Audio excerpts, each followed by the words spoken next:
तुकोबराय सांगतात, बाबा रे, तुला वाटत असेल तू तुझ्यामुळे मोठा झाला, तुझ्यामुळे तुझं नाव आहे, परंतु नाही रे. एकाएकी केला मिरासीचा धनी. अरे सर्व संपत्तीचा मालक तुला बनवला. जगात नोकर बनवणारे अनेक आहेत, नोकर बनवणारे अनेक आहेत, परंतु मालक बनवणारा फक्त बापच आहे. तुकोबराय सांगतात, मालक बनवणारा फक्त बापच आहे. कुठे जा, चाकरी करावीच लागते, चाकरी करावीच लागते. किती कष्ट केलं तरी, किती चाकरी केली तरी कोणी आपल्याला मालक बनवत नाही. परंतु माझ्या बापाच्या शेतात चाकरी केली, कष्ट केलं आणि नाही केलं तरी तो मालक बनवतो. एकाएकी केला मिरासीचा धनी. या सर्व संपत्तीचा मालक तो बनवतो. एकदम अचानक अचानक. अरे संत सुद्धा बापाला धन्यता देतात. तुकोबराय म्हणतात, मी भक्ती करतोय, पांडुरंगाची भक्ती करतोय, पांडुरंगाची वारी करतोय, भगवंता तुझं नामचिंतन करतोय. हे माझं नाहीये, हे माझं नाहीये. हे संस्कार कोणाचे आहेत? माझ्या वडिलांची मिरासीचा देवा, माझ्या वडिलांची मिरासीचा देवा, तुझी चरण सेवा पांडुरंगा, तुझी चरण सेवा पांडुरंगा, माझ्या वडिलांची मिरासीचा देवा, माझ्या वडिलांची मिरासीचा देवा, तुझी चरण सेवा पांडुरंगा, तुझी चरण सेवा पांडुरंगा. तुकोबराय काय म्हणतात? हे देवा, मी तुझी चरण सेवा करतो, तुझी भक्ती करतो. हे कोणाचं आहे? माझ्या वडिलांची मिरासीचा देवा, तुझी चरण सेवा पांडुरंगा. आणि मग हे तुकोबराय ज्यावेळेस वडील तुंडोबा जातात ना, त्यावेळेस खूप रडतात, खूप रडतात. पांडुरंग परमात्म्याच्या रावळात येतात. हे देवा, माझा आधारच घेऊन गेला रे तू. माझा बाप माझा आधार होता, माझा बाप माझा अभिमान होता आणि माझा आधारच घेऊन गेला. आता मी कोणाकडे जाऊ? आणि मग तुकोबराय पांडुरंग परमात्म्याच्या रावळात येतात आणि तूच माझी आई आणि तूच माझा बाप. वेळोवेळी त्या पांडुरंग परमात्म्याला आईची आणि बापाची उपमा देतात. कारण आई आणि वडील या नावात एवढी ताकद आहे की भगवंत देखील धावत येतो. आणि मग ज्या वेळेस माऊली लेकराच्या ओढीने बाप किती तळमळतो, याचं तुकोबरायांच्या चरित्रातील उदाहरण आहे. तुकोबरायांचं वैकुंठ गमन झालं. तुकाराम विजेला सकल संतांचा तुकोबरायांनी निरोप घेतला आणि भंडारा डोंगराच्या जवळ असलेला त्या ठिकाणी येवलेवाडी हे गाव. तुकोबरायांना 4 कन्या होत्या. त्या ठिकाणी त्यांची मुलगी झाली भागीरथी. येवलेवाडीत भागीरथीला दिलं आणि देहूची एक माळीण रोज त्या येनेश्वराच्या मंदिराजवळ फुलं विकायला जायची.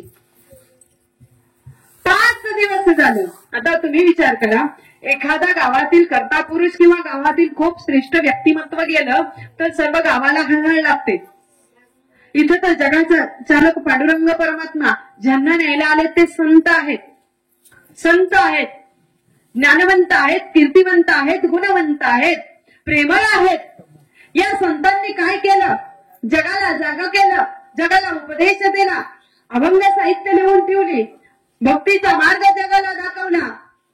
वेळोवेळी भगवंताची प्राप्ती, जीवनाचं महत्व या संतांनी सांगितलं. ज्या तुकोबरायांना देहू किंवा ज्या तुकोबरायांच्या नावाने देहू ओळखलं जायचं, त्या देहू गावातून तुकोबरायांचं वैकुंठ गमन झालं.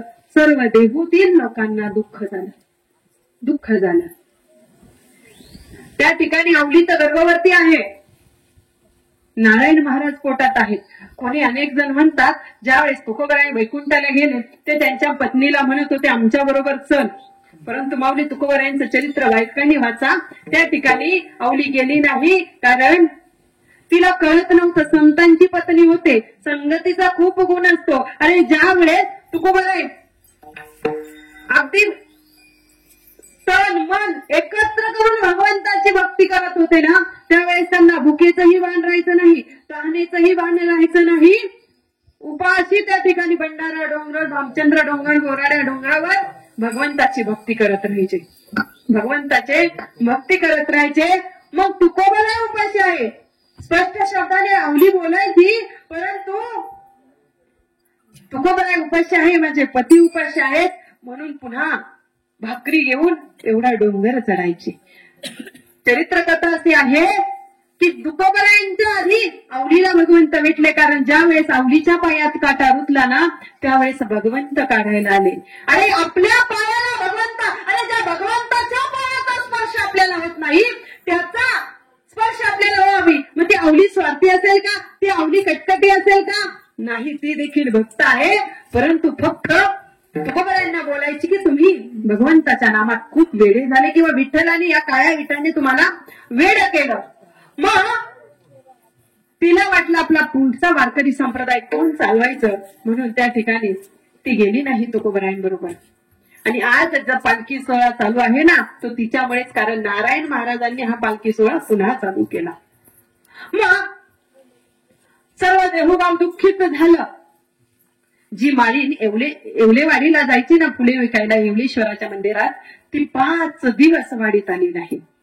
भागीरथीला एक सवय होती, मंदिरात पाया पडायला आली की तिला माहिती असायचं माझे वडील 4-4 दिवस येतात, आई त्यांना खूप बोलते, आणि लेकीचा जीव बापावर तर खूपच असतो. ती रोज त्या ठिकाणी मावशी जवळ यायची.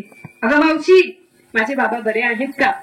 माझे बाबा, अगं त्यांना खूप भक्तीचं वेळ आहे, विठ्ठल भक्तीचं. ते कधी उपाशी राहतात, कधी खात नाही, गेले की 4-4 दिवस तिकडेच राहतात. माझे बाबा बरे आहेत का? हा ग बाई, तुझे बाबा बरे आहेत, रोज निरोप. आता 5 दिवस झाला ही फुलं विकणारी मावशीच आली नाही. भागीरथीला प्रश्न पडला. मग 6व्या दिवशी मावशी आली. परत मावशी जवळ गेली. अगं काय झालं, काय झालं? तू 4-5 दिवस आली नाही, तुझी काय तब्येत बरी नव्हती का? आता हिला काय उत्तर द्यावं, तिला काय उत्तर द्यावं हेच कळेना. कारण संत आहेत ते मायामोहात, काम, क्रोध, लोभ याच्यातून मुक्त आहेत, परंतु तरी सुद्धा ते एक बाप आहेत. लेकीचा निरोप नाही घेतला. आता मावशीला काय उत्तर द्यावं कळेना. शेवटी मावशी म्हणाले, अगं काही नाही, तुझ्या बापाचं वैकुंठ गावनं जा. काय? अगं पांडुरंग परमात्मा स्वतः देव तुझ्या वडिलांना घरी घालते, गरुडावर बसून त्यांना नेलं, आणि मग सर्व देहूगाव दुःखात अंतकरणाने कोसळलेला होता. आणि मग म्हणून मी दुःखित होते, म्हणून 4-5 दिवस नाही. माझा बाप वैकुंठाला गेला, एवढा शब्द ऐकला आणि भागीरथीच्या जीवनावर वीज बशी चमकाविना, तसा दुःखाचा डोंगर तिच्यावर कोसळला आणि भगवंताला हाका मारू लागली, आपल्या बाबाचा ताव फोडू लागली.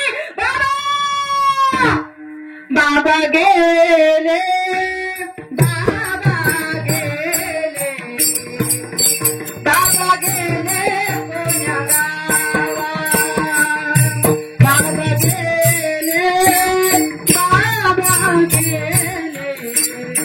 बाबा गेले, बाबा गेले कोण्या गावात,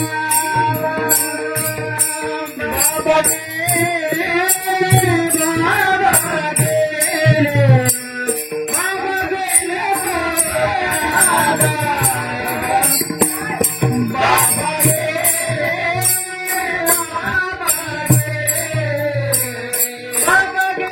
कोण्या गावात, बाबा गेले, बाबा गेले कोण्या लेक आहे ती, बापाचं आणि लेकीचं खूप प्रेम असते.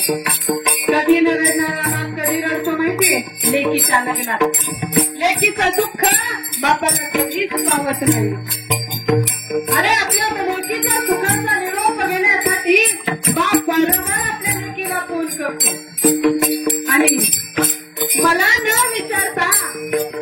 माझा बाप गेलाच कसा. हे देवा, अरे दुसऱ्या गावाला जाताना किंवा वारीला जाताना तुझा बाप लेकीला सांगून जात नाही. आता मी 15 दिवस पंढरपूरच्या वारीला जाणार आहे. इथं तर माझा बाप वैकुंठाला गेला. दुःखाचा डोंगर कोसळला आणि भागीरथी धावा करते. भागीरथी करते धावा, भागीरथी करते धावा. बाबा गेले, बाबा गेले, बाबा गेले कोण्या बाबा गेले, बाबा गेले, बाबा गेले कोण्या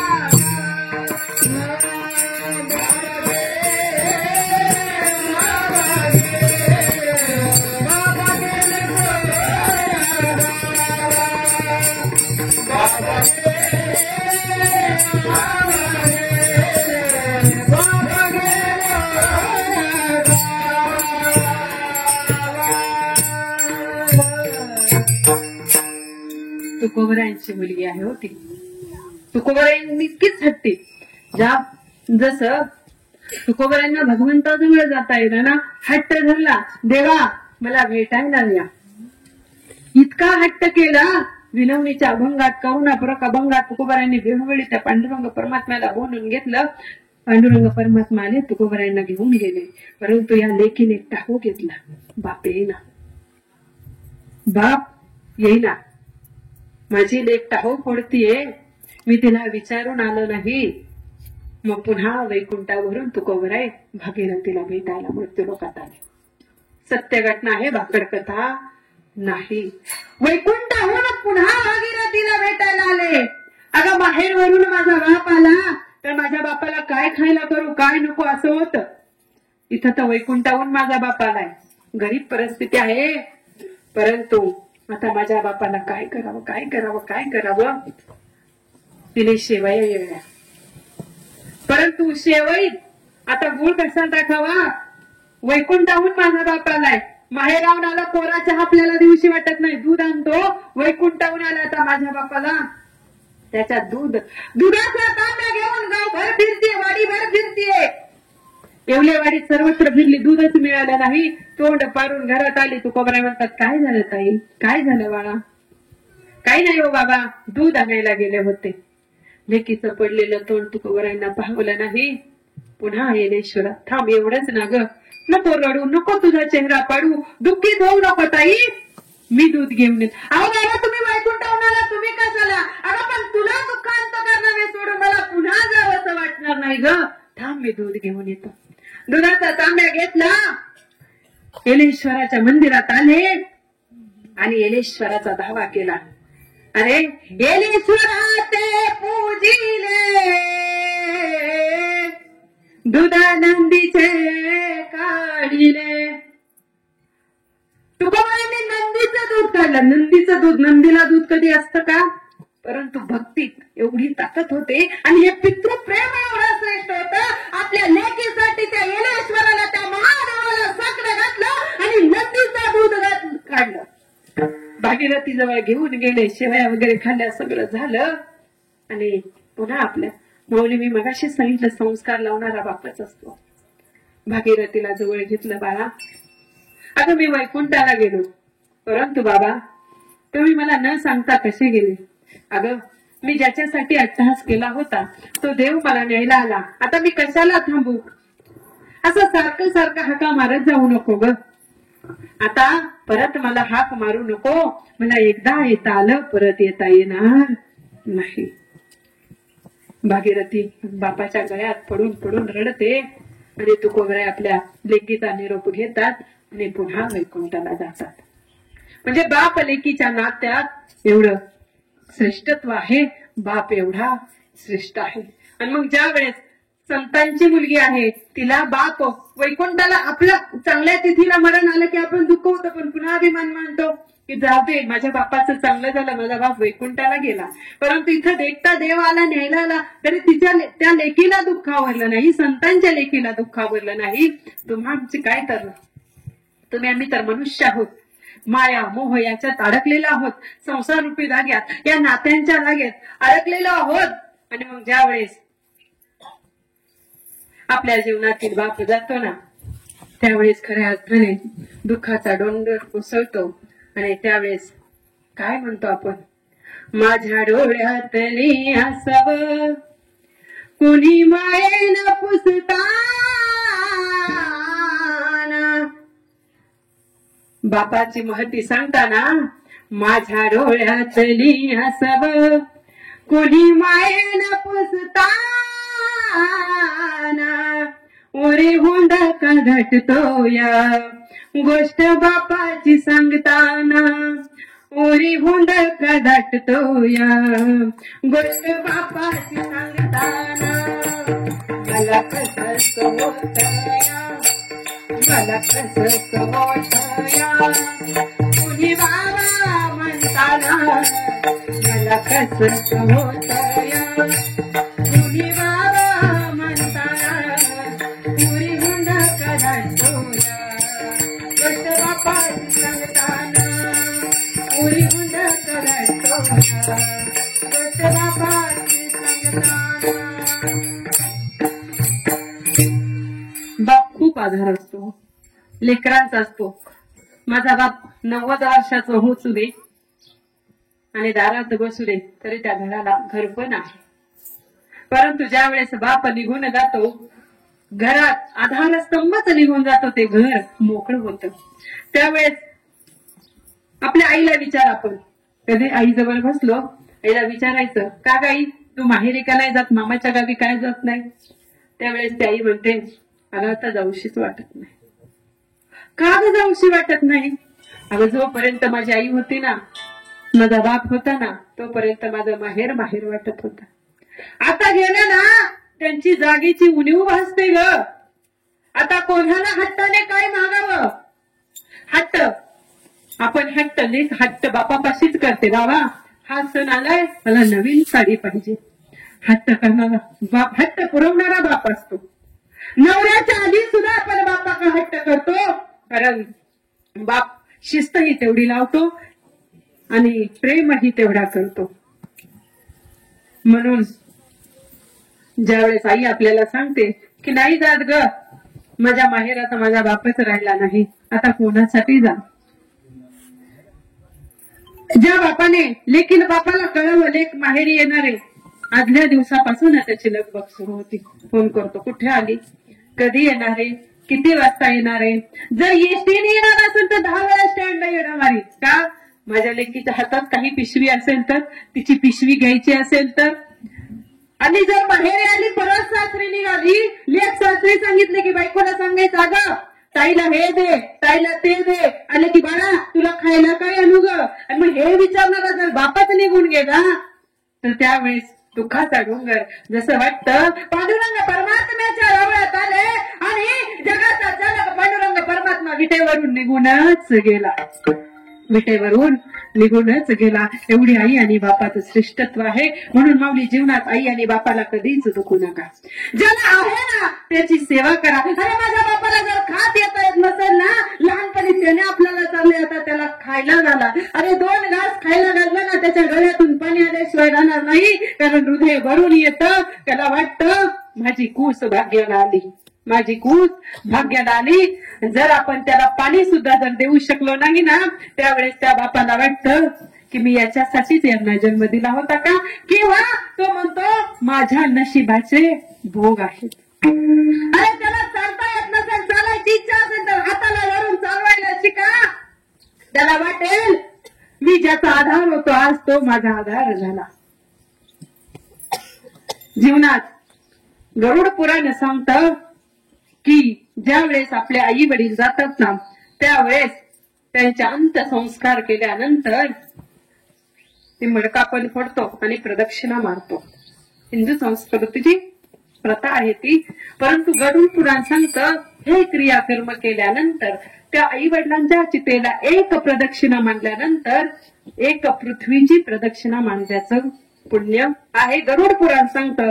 आणि जर मेलेल्या लोकांच्या चितेला प्रदक्षिणा मारून 1 पृथ्वी प्रदक्षिणेचं पुण्य मिळत असेल, तर जीवन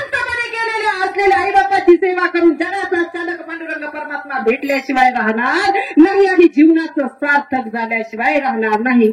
म्हणून ज्या बापाने आपल्याला हा देह दाखवला, या बापाने आपला हा देह घडवला, हा समाज दाखवला, शिकून मोठं केलं, आयुष्यात त्या बापाला कधीच विसरू नका.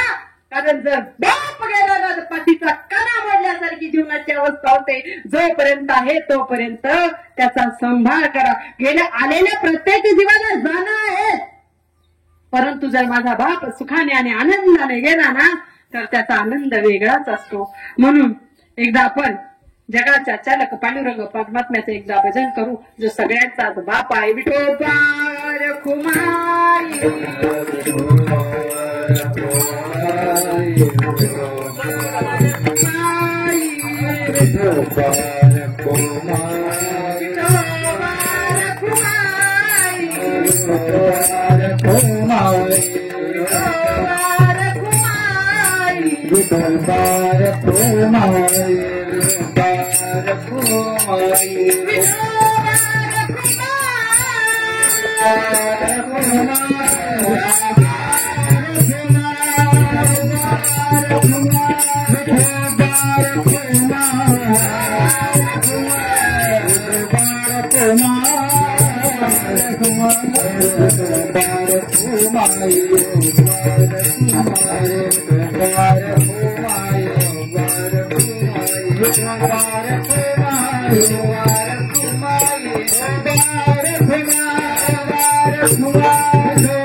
माऊली, जीवनात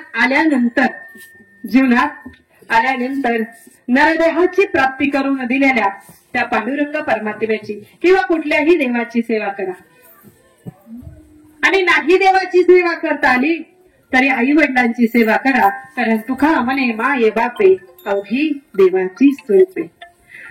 परमात्मा स्वरूप असणाऱ्या आई वडिलांची सेवा करा, समाजाची सेवा करा, देशाची सेवा करा आणि निसर्गाची सेवा करा. आता निसर्गाची सेवा का करा? कोरोना सारखी महामारी आली, तुम्ही सर्व शेतकरी बंधू आहात, तुमची नाळ तर या शेतीशी या निसर्गाशी खूप जोरदार जबरदस्त बांधलेली आहे. परंतु तरी सुद्धा या विज्ञानाच्या युगात आपण प्रगत होत चाललो, परंतु प्रदूषण वाढवीत चाललो. प्रदूषण, घर बांधायचं म्हटलं की आपण त्या ठिकाणी कटाकटा आपल्या वडिलोपार्जित लावलेली झाडे तोडतो. माऊली, जीवनात जसं लेकरांना धनसंपत्ती महत्वाची आहे ना, तसंच आरोग्य संपत्ती किंवा शरीर संपत्ती महत्वाची आहे. लेकरासाठी धन अनेक कमवलं, परंतु जर प्रदूषण वाढलं, नदीचं किंवा ओढ्याचं पाणी पूर्वी आपण त्याच्यात जाऊन आंघोळ करायचं, विहिरीचं पाणी प्यायचो, परंतु आता एवढं प्रदूषण वाढलं की आपण त्या ठिकाणी पाय धुवायचं म्हटलं तरी विचार करतो. मग लेकरांची शरीर संपत्ती, आरोग्य संपत्ती चांगली राहण्यासाठी पर्यावरणाचं रक्षण करा. कारण इथून पुढे जगण्याला आधार, फुकट ऑक्सिजन मिळतं, परंतु त्याची किंमत आपल्याला कळत नाही. ऑक्सिजन आपण चाले, हे शरीर कोणाची असत्य? भगवंताच्या सत्तेने आणि या ऑक्सिजनवर चाललेलं आहे. आई बापाचं अर्थ किंवा धनसंपत्ती फुकट मिळते, आपल्याला त्याची किंमत कळत नाही. तसं निसर्गाचा ऑक्सिजन फुकट मिळतोय, त्याची किंमत आपल्याला कळत नाही. परंतु कोरोनासारखी महामारी आल्याने ऑक्सिजनची किंमत अशी कोण गेली. ऑक्सिजन वाचून आम्ही आमचेच गमावले. अरे भारतासारख्या ज्या ठिकाणी 70% शेतकरी भाग आहे, शेतीप्रधान कृषीप्रधान देश आहे, तिथं जर ऑक्सिजन मागवावा लागला असेल तर विचार करा आपल्या देशात प्रदूषण किती वाढलं आहे. पूर्वी असं होतं, आजार झाला शेतातील एखादी वनस्पती लावली की आजार पळून जायचा, काही झाडांच्या मुळ्या खाल्ल्या की आजार पळून जायचा. परंतु आता त्याच वनस्पती, शेतातील केलेल्या वनस्पती खाऊन माणसं आजारी पडायला लागलेत, कारण आपण पारंपरिक पद्धतीने शेती करत नाही, औषधांचा फवारा करतो आणि मग त्यावेळेस कॅन्सर सारख्या आजारांना आपण आमंत्रण देतो. घर बांधायचं 2 झाडं तोडली तर 10 झाडं घराच्या भोवताली लावा. त्यावेळेस कारण आपण आंबा खातो, चिंचची झाडं तर आपण बांधावर एखादं आलं तरी उपटून टाकतो, परंतु आपली जुनी लोकांनी चिंचेची झाडं ठेवली म्हणून खातोय, त्यावेळेस आनंद होतो. आपल्यासारखं लहानपण आपल्या लेकरांना किंवा इथून पुढच्या पिढींना मिळावे याचा सुद्धा आपण विचार केला पाहिजे. म्हणून आंतरराष्ट्रीय पातळीवर कार्य करत असलेली पर्यावरण मित्र बहुद्देशीय संस्था भारत, मार्गदर्शक थोर समाजसेवक अण्णा हजारे या संस्थेत महाराष्ट्र राज्य सांप्रदायिक विभाग अध्यक्ष म्हणून मी कार्य करत आहे. या संस्थेचे अध्यक्ष देवा तांबे सर आहेत.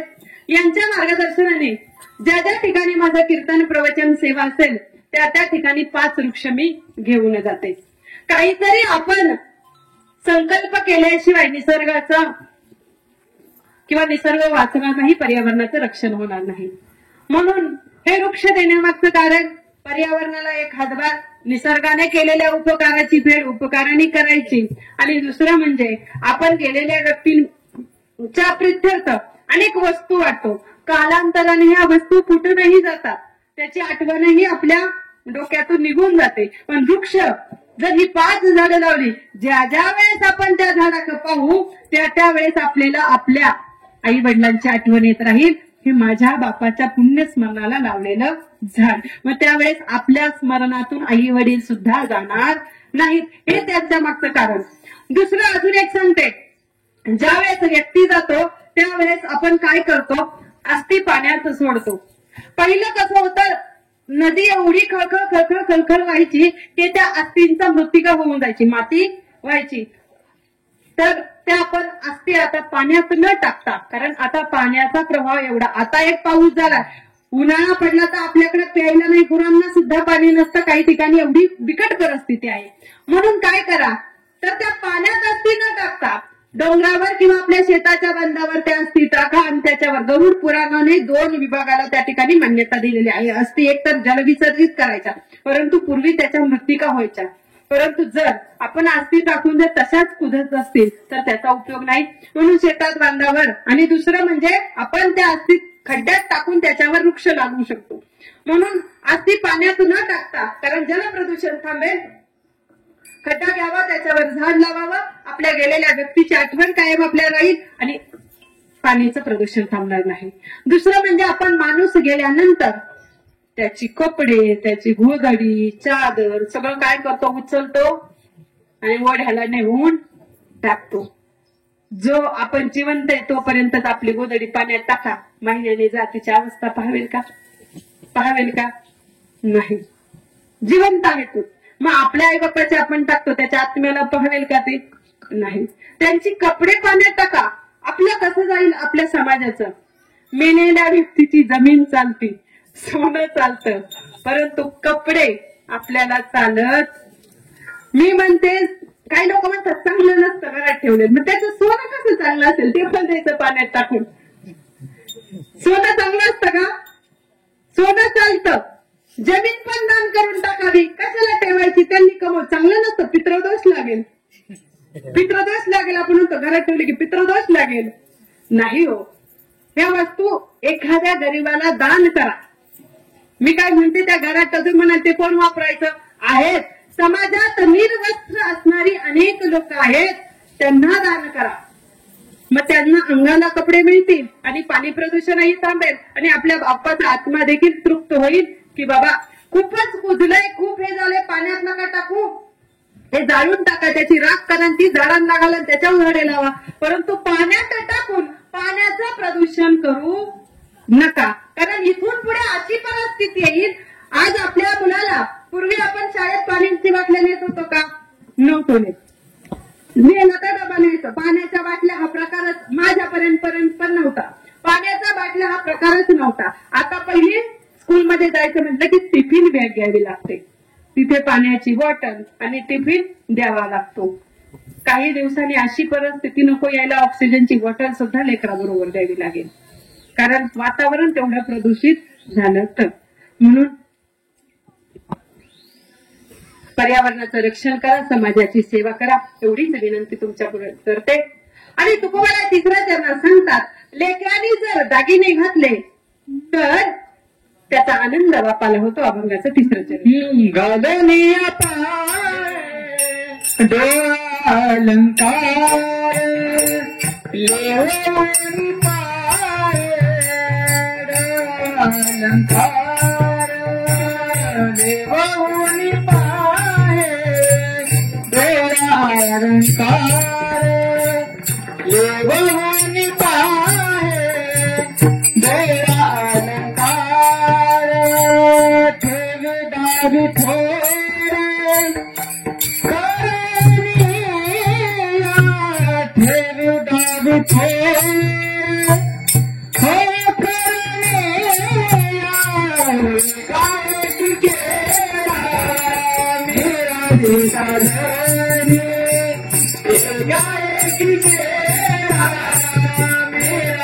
दाग लावा मुले पाहे डोळा अलंकार ठेवा दादी थोर करून या. तुकोबाला तिसऱ्या चरणात सांगतात, आपल्या लेकराला अलंकार घातले, दागिने घातले की बापाचे डोळे तृप्त होतात. आणि पुढे हा दागिन्यांचा ठेवा, धनसंपत्तीचा ठेवा, संस्काराचा ठेवा आपला बाप आपल्याला देत असतो. शेवटी शेवटच्या चरणात तुकोबाला सांगतात, बाप किती उदार आहे. भैरवीला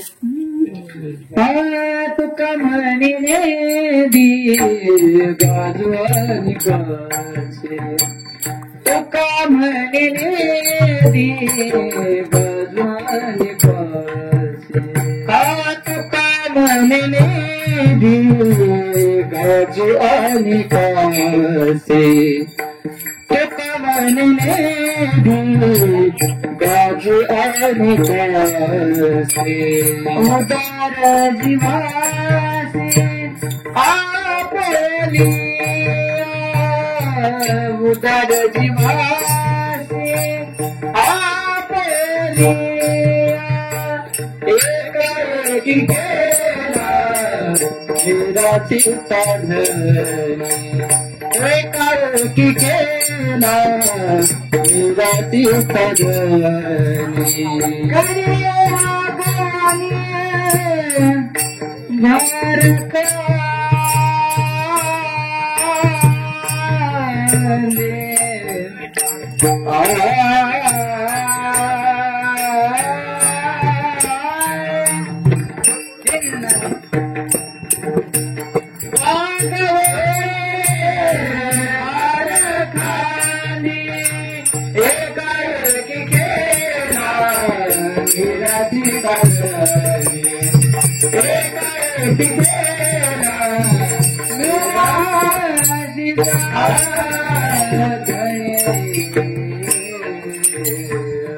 तुका म्हणे निधी गाजवानी काची उदार जीवासी आपुल्या. शेवटच्या चरणात तुकोबाराय सांगतात, अजून किती बापाचं वर्णन करा, अजून किती बापाचं वर्णन करावं. बाप खूप उदार आहे, उदार जीवाची. आपल्या जीवात सुद्धा उदार होतो तो बाप आहे. असो, आज या ठिकाणी खेडेकर परिवारात मला यायची संधी माझ्या ताईमुळे, आमच्या पिसवरे गावची सून, ती मुलगी म्हणजे तुमची सून ताईमुळे, त्याचबरोबर माझी मैत्रीण यांच्यामुळे या ठिकाणी येण्याची संधी मला मिळाली. त्याबद्दल मी खरंच त्यांचे आभार मानते. आज आवर्जून आज या ठिकाणी आमचे चुलते उपस्थित आहेत, काकी उपस्थित आहेत, सर्वांचं मी त्या ठिकाणी धन्यवाद देते. जे चांगलं बोलले ते माझ्या गुरूंचे ज्ञान आणि वडिलांचे संस्कार, जे वाईट असतील ते माझ्या बुद्धीचे दोष समजून याच ठिकाणी सोडून द्या. आज या ठिकाणी आवर्जून या ठिकाणी गायक उपस्थित आहेत. माऊली बालसंस्कार शिक्षण संस्था या संस्थेतील मुलं उपस्थित आहेत. गायनाची साथ अगदी सुंदर दिली, त्याबद्दल त्यांचं धन्यवाद देते. या लेकरांचंही धन्यवाद देते. मृदुंगाची साथ या विद्यार्थ्यांनी खूप सुंदर दिली, त्यांचंही धन्यवाद देते.